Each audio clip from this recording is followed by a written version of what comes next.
Hello and welcome everyone. Today we are going to talk about Eternal Gilgamesh. He is also known as the Forgotten One and hero.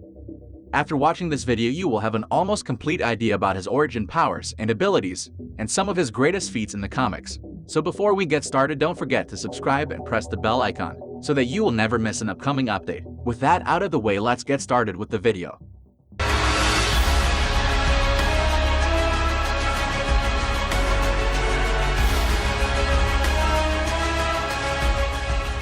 The Forgotten One was created by Jack Kirby and first appeared in the Eternals issue 13 in July 1977.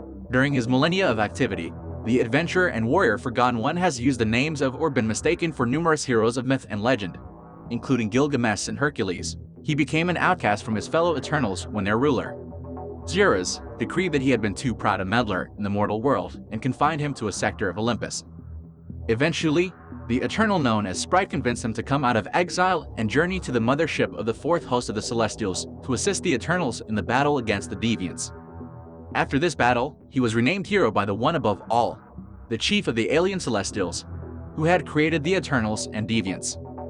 After losing a battle with Thor, Hero and the other Eternals assisted Thor in battling the host of the Celestials to prevent them from destroying humanity. Hero also fought Hercules. Hero later became known as the Forgotten One. He helped the other Eternals in a battle against Gore.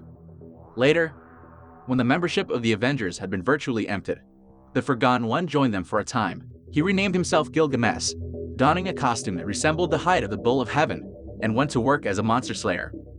He assisted the Avengers in battles against the Growing Man, Nanny, the Orphan Maker, and Ennaster's demons. He participated in the Avengers' battle against Supernova and helped them fight the UFOs. He assisted the Avengers in their struggle with the Lava Men and was somehow severely injured during the battle. Gilgamesh was brought to the Eternals' home of Olympia, which had temporarily fallen into the negative zone, to recover from his injuries. There, he fought against Blastar, who had temporarily disintegrated the other Eternals. Gilgamesh left the Avengers at that time, as his essence had been bound to Olympus. He later recovered from his injuries and defeated Begon the Sorcerer, thereby winning a reputation as a hero on modern-day Earth. Gilgamesh possesses many of the conventional superhuman powers of the Eternals, though some are vastly more developed than the majority of his race. Gilgamesh is stated to be one of the most powerful Earth Eternals. He is among the physically strongest of the Eternals. While the limit of Gilgamesh's strength was unknown, he was capable of lifting well in excess of 100 tons. He could run and move at speeds superior to that of the finest human athlete. His highly advanced musculature generated considerably fewer fatigue toxins than the musculature of ordinary humans and most other Eternals for that matter. He could physically exert himself at peak capacity for several days before fatigue began to impair him. The tissues of Gilgamesh's body were much harder and more resistant to physical injury than those of an ordinary human and most other Eternals. He could withstand powerful energy blasts, great impact forces, exposure to temperature and pressure extremes, and falls from great heights without injury. Gilgamesh's agility, balance, and bodily coordination were all enhanced to levels beyond the natural limits of even the finest human athlete. His reflexes were similarly enhanced and were superior to those of the finest human athlete. Gilgamesh could project powerful beams of cosmic energy from his hands for a variety of uses, including blasts of concussive force, beams of concentrated heat, and blasts that could rearrange most objects and materials on a molecular level.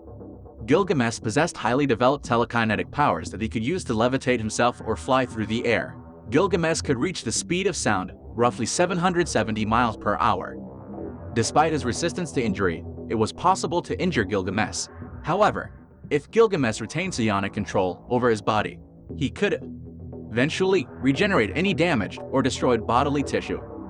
Gilgamesh was functionally immortal. He was immune to the effects of aging and hadn't aged since reaching adulthood. He was also immune to the effects of all known earthly diseases and infections, though this didn't mean that he couldn't be killed. Gilgamesh was an excellent hand-to-hand combatant with knowledge of combat methods and weaponry used during various periods in Earth's history. He is sometimes presented as a god. Talking about his weaknesses, Gilgamesh's seeming immortality, like that of other Earth-born Eternals, depended upon the mental control he maintained over his bodily molecules. If an Eternal's control is broken and suffers a fatal injury during the time, he or she will not be able to heal from it. Gilgamesh was blind for some time, although he developed radar-like senses to compensate for his handicap.